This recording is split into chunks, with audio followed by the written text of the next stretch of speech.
السلام علیکم۔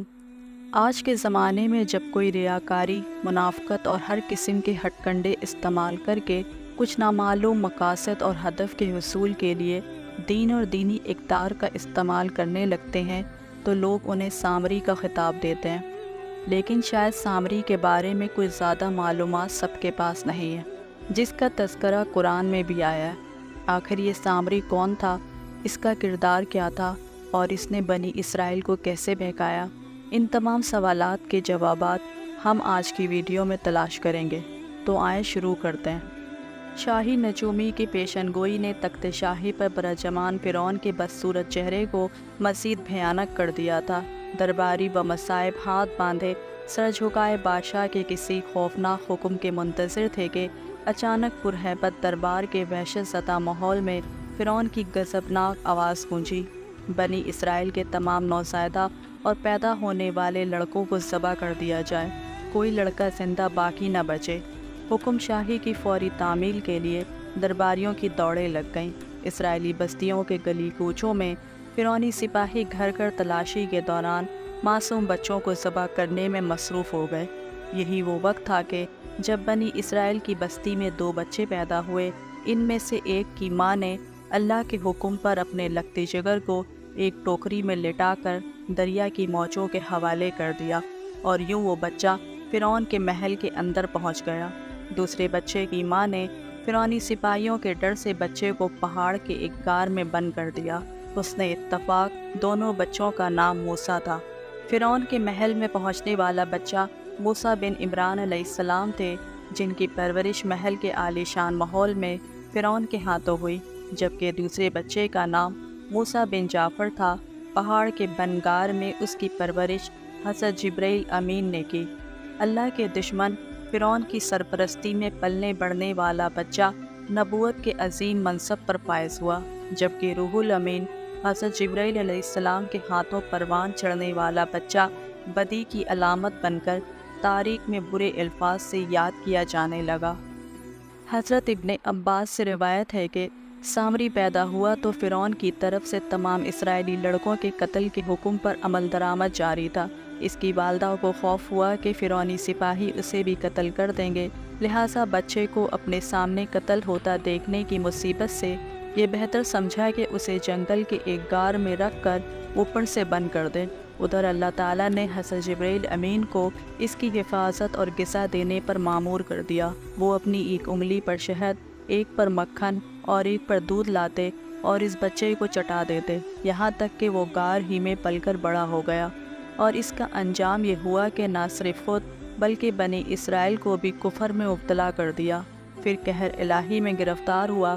بعض روایت کے مطابق سامری آل عمران کا قبطی تھا جو حضرت موسیٰ علیہ السلام کے پڑوس میں رہتا تھا اور ان پر ایمان لے آیا تھا۔ جب حضرت موسیٰ علیہ السلام بنی اسرائیل کو لے کر مصر سے نکلے تو وہ بھی ساتھ ہو لیا۔ بعض روایت میں ہے کہ وہ بنی اسرائیل ہی کے ایک قبیلے سامرا کا رئیس تھا۔ قبیلہ سامرا ملک شام کا معروف قبیلہ ہے۔ حضرت سعید بن زبیر رضی اللہ تعالیٰ عنہ نے فرمایا کہ سامری فارسی تھا اور کرمان کا رہنے والا تھا۔ حضرت ابن عباس نے فرمایا کہ وہ ایک ایسی قوم سے تعلق رکھتا تھا جو گائے کی پرورش کرنے والی تھی۔ وہ کسی طرح سے مصر پہنچ گیا تھا اور بظاہر دین بنی اسرائیل میں داخل ہو گیا تھا، مگر اس کے دل میں نفاق تھا۔ حاشیہ کرتبی میں ہے کہ سامری ہندوستان کا ہندو تھا جو گائے کی عبادت کرتے ہیں۔ وہ موسیٰ علیہ السلام پر ایمان لایا لیکن بعد ازاں کفر کی طرف لوٹ گیا، یا پہلے ہی سے اس نے منافقانہ طور پر ایمان کا اظہار کیا۔ فرعون بحیرہ احمد میں غرق ہو چکا تھا، لیکن حضرت موسیٰ علیہ السلام کے قوم کے بہت سے لوگوں کو اس کے غرق ہونے کا یقین نہیں آتا تھا۔ حضرت موسیٰ علیہ السلام نے دعا فرمائی اور اللہ تعالیٰ کے حکم سے دریا نے اس کی لاش کو باہر خشکی پر پھینک دیا۔ ارشاد باری تعالیٰ ہے، آج ہم تیری لاش کو پانی سے نکال لیں گے تاکہ تو ان کے لیے نشان عبرت ہو جو تیرے بعد ہیں، اور بہت سے لوگ ہماری نشانیوں سے بے خبر ہیں۔ حضرت موسیٰ علیہ السلام فرعون کے غرق ہونے کے بعد بنی اسرائیل کے ساتھ بحر احمد پار کر کے وادی سینا کی جانب چلے۔ اللہ نے بنی اسرائیل کی ہدایت اور رہنمائی کے لیے حضرت موسیٰ علیہ السلام کو آسمانی کتاب دینے کا فیصلہ کیا اور انہیں 30 راتوں کے لیے کوہ طور پر بلایا۔ جنہیں مزید 10 راتوں کے اضافے کے ساتھ 40 راتیں کر دیا۔ حضرت موسیٰ علیہ السلام نے کوہ طور پر جانے سے پہلے اپنے بھائی حضرت ہارون علیہ السلام کو اپنا جانشین مقرر کر دیا، وہ بھی اللہ کے نبی تھے۔ حضرت ہارون علیہ السلام بنی اسرائیل کو نصیحت فرماتے رہتے تھے۔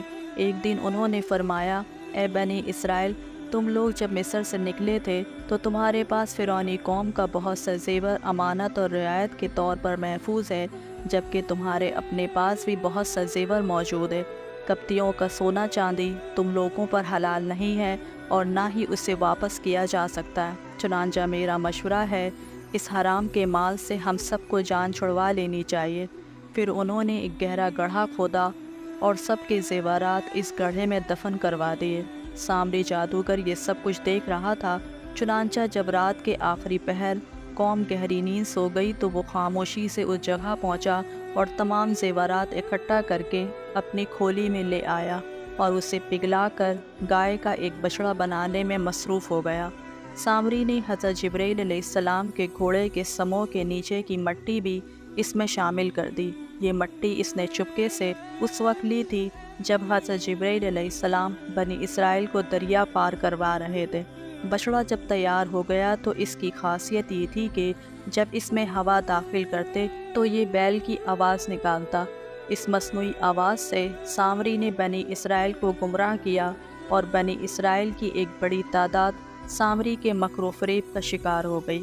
اللہ تعالیٰ نے قرآن پاک میں فرمایا، پھر اس سامری نے اس کے لیے ایک بچڑا بنا دیا، یعنی بچڑے کا بت۔ اس کی گائے کی طرح آواز بھی تھی۔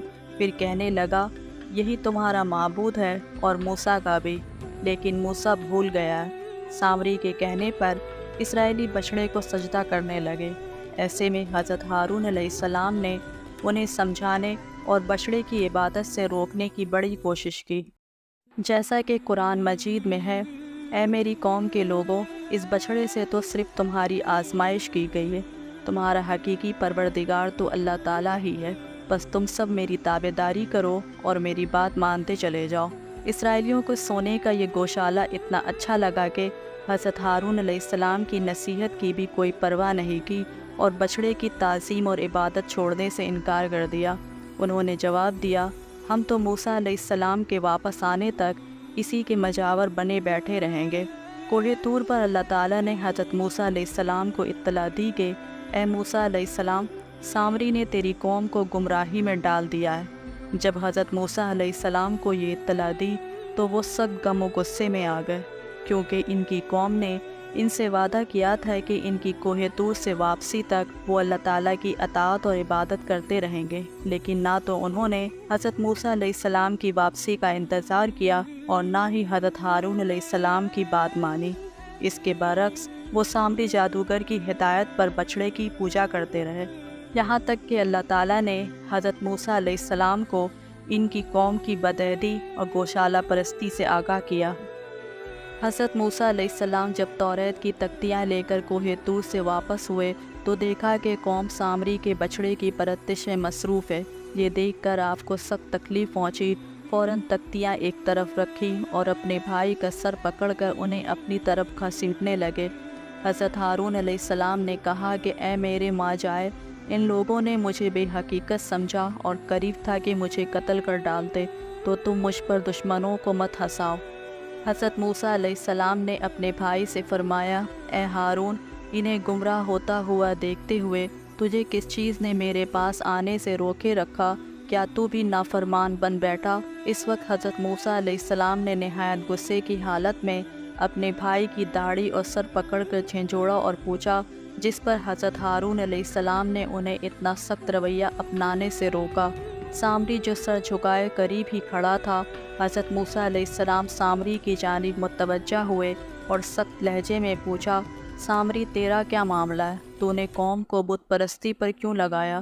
اس نے جواب دیا، میں نے ایسی چیز دیکھی جو اوروں نے نہیں دیکھی، تو میں نے فرشتے کے نقش پا سے مٹی کی ایک مٹھی بھر لی، پھر اسے بچڑے کے قلب میں ڈال دیا۔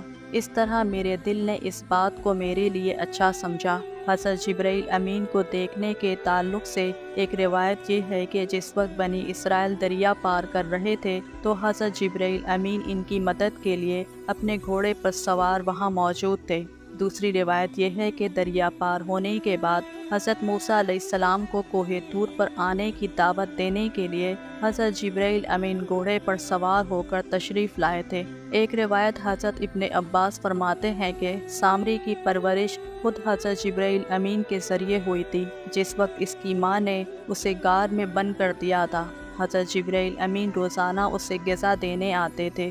وہ ان سے مانوس تھا اور انہیں پہچانتا تھا، جبکہ دوسرے لوگ نہیں پہچانتے تھے۔ سامری کے دل میں شیطان نے یہ بات ڈالی کہ حضرت جبرائیل امین کے گھوڑے کے قدم جس جگہ پڑتے ہیں وہاں کی مٹی میں زندگی اور حیات کے خاص اثرات پیدا ہوتے ہیں، یہ مٹی اٹھا لی جائے۔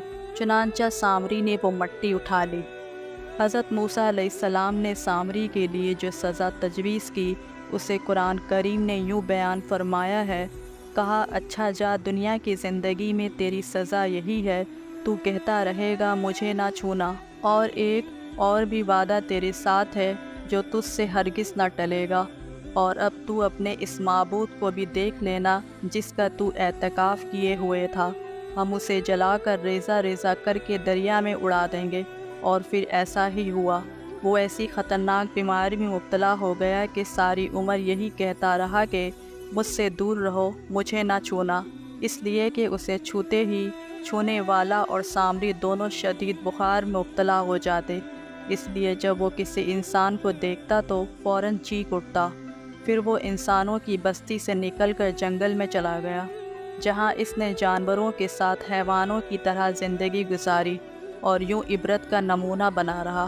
گویا دنیا میں لوگوں کو گمراہ کرنے کے لیے جو شخص جتنا زیادہ مکر و فریب، جھوٹ، فراڈ اختیار کرے گا، دنیا اور آخرت میں اس کی سزا بھی اسی حساب سے شدید تر اور نہایت عبرتناک ہوگی۔